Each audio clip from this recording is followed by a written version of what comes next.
Dans un royaume lointain et oublié par le temps, l'étoile mystérieuse brilla doublée d'un balai étrange des anges. Son éclat est tellement éblouissant qu'elle attire l'attention de ceux qui s'y connaissent en matière d'étoiles. Cette étoile était différente de toutes celles qui avaient dit briller auparavant. Elle annonçait la venue du Fils. Un être extraordinaire, un père, un prince, un conseiller, un conquérant, un redoutable défenseur des pauvres, un guide, un influenceur jamais influencé, un don de Dieu, un prodige, un signe de la proximité de Dieu auprès des hommes. Lumière dont les hommes ont besoin pour sortir des ténèbres. Avant son arrivée, une épaisse ténèbre couvrait toute la terre. Les sages de la terre, guidés par cette étoile, se rendirent dans une humble étable où reposait un nouveau-né entouré de ses parents.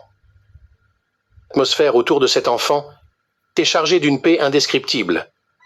Le nouveau-né était Jésus-Christ, homme, Dieu, Sauveur, celui dont les prophètes ont parlé, accomplissement de la loi et des prophètes.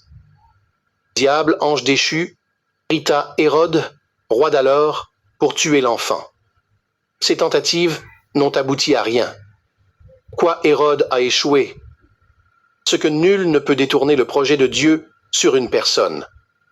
Si cette personne reste fidèle à Dieu, c'est purement impossible de l'atteindre. Nul ne court en vain pour tuer un fidèle de Dieu. Jésus t'ouvre le bras. Pour ton bien-être, accepte ce bras tendu. Jésus a laissé son merveilleux ciel pour venir te sauver parce qu'il t'aime d'un amour inconditionnel. Peu importe qui tu es ou étais, Jésus s'offre à toi. Priez le recevoir comme ton Sauveur et Seigneur. Il est la vraie source de tout bonheur. Dieu te bénisse.